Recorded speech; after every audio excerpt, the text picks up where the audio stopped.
Greetings, system failure listeners.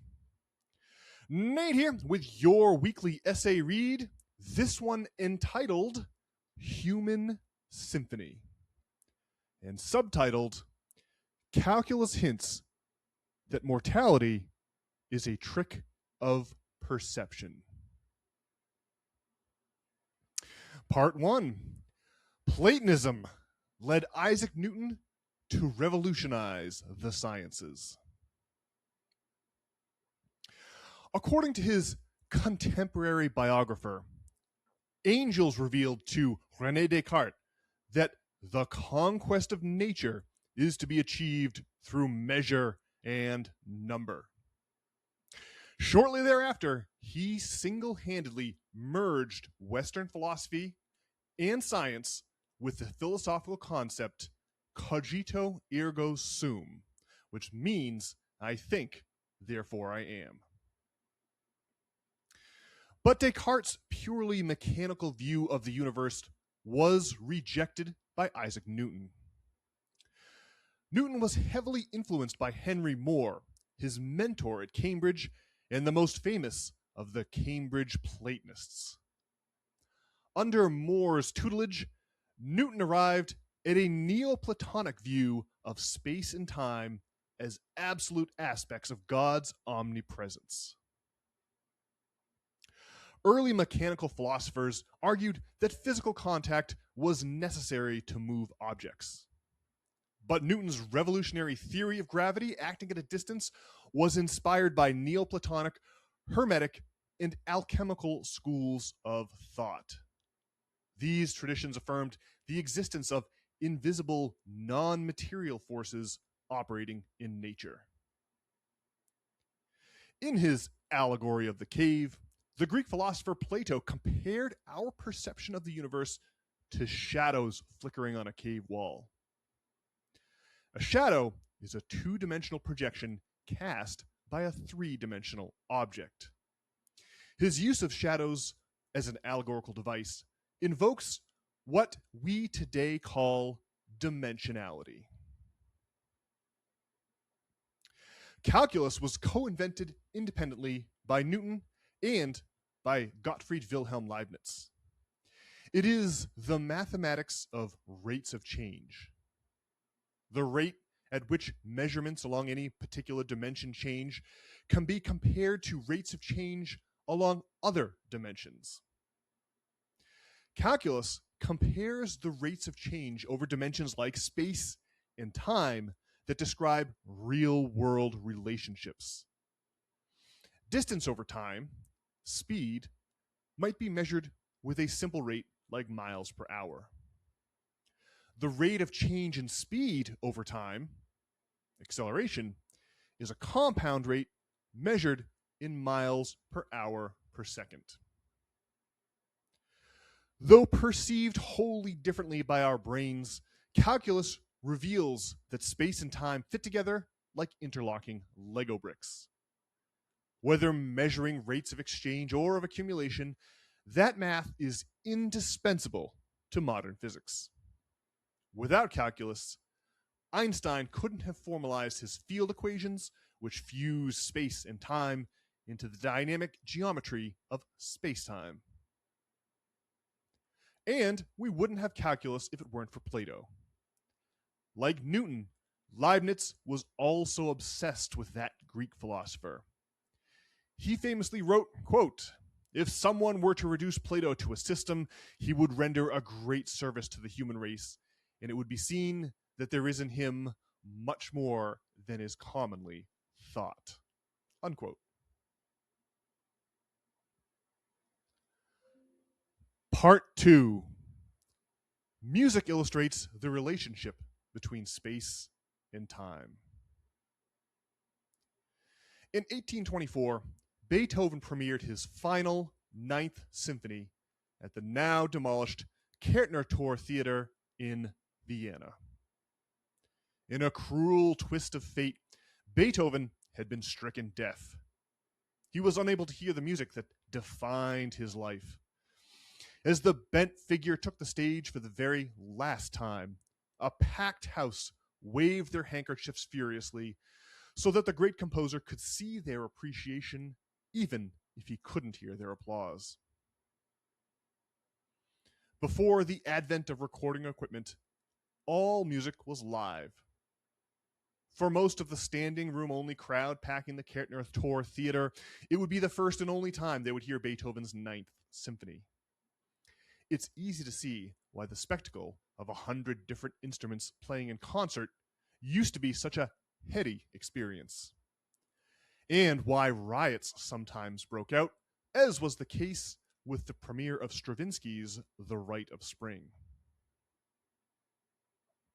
To explore the relationship between space and time, imagine you are sitting in a concert hall listening to Beethoven's Ninth. You're stuck in the time signature with the rest of the audience, listening to each note in sequence. With no ability to rewind or fast forward time, audience members can hear only the current note being played in each moment. In the middle of the symphony, its very first and last notes are inaudible.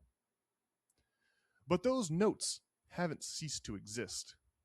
Rather, they're hidden around a corner in time. Reading Beethoven's sheet music instead of listening to it frees us from the confines of the time signature. With enough space on the page, your eyes could take in the first and last notes of the symphony at the same time, along with every note in between, rather than having to experience those notes in sequential order.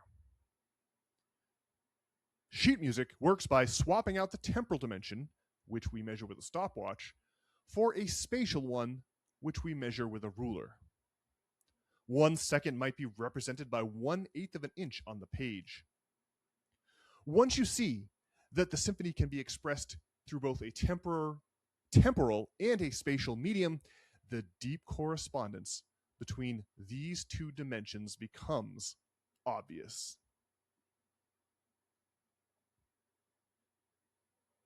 Part 3.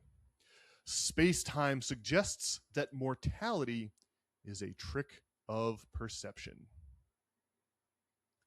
The experience of hearing a symphony versus reading its sheet music offers a powerful metaphor for the philosophical idea that our linear experience of time is a trick of perception.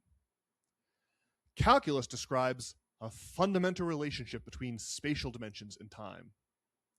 Our experience of that relationship is key to this perspective.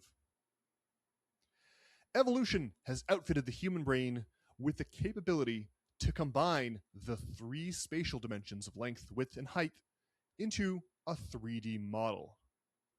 But these dimensions intersect at 90-degree angles, leaving nowhere to cram in a 4th dimension. So, we evolved the trick of animating the 3 spatial dimensions along the 4th dimension of time. We're stuck in a time signature that we must experience sequentially, powerless to fast forward or rewind when we listen to a symphony. But a glance at the sheet music confirms that the first and the last notes of the symphony do exist in some sense of the word. Similarly, we cannot fast forward or rewind our lives. We're stuck in the time signature along with everybody else. But though they may be hidden around a corner of time, this perspective suggests that our youth and our old age still exist somewhere, just like the first and last notes of a symphony.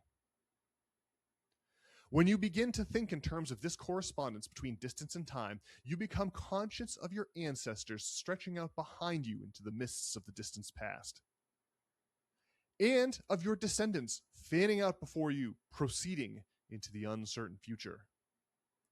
Like the first and last notes of a symphony, these people too have an existence hidden from us by the way we perceive time.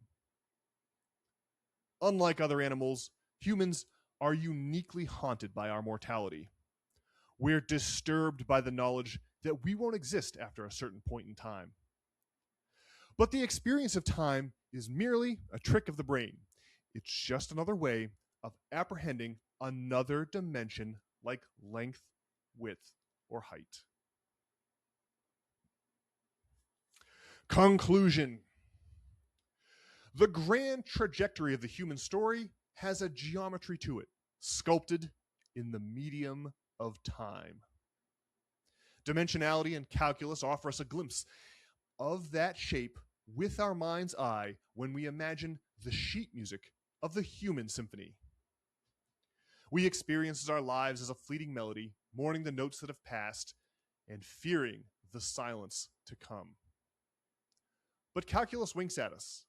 It hints that reality is a robust, multidimensional manifold, which the limited human brain interprets as a story with a beginning, middle, and end. The combined efforts of Plato, Descartes, Newton, Leibniz, and Einstein afford us a peek at the divine sheet music of the human symphony. Alrighty, folks. Well, that does it for this week's audio essay. I hope you enjoyed it. If you did, consider paying us a little visit over at systemfailure.org. There, you can read the text versions of these weekly essays and even sign up to receive them every single Sunday morning right there in your email inbox, complete with pictures and flavor text that you can't get on the podcast version.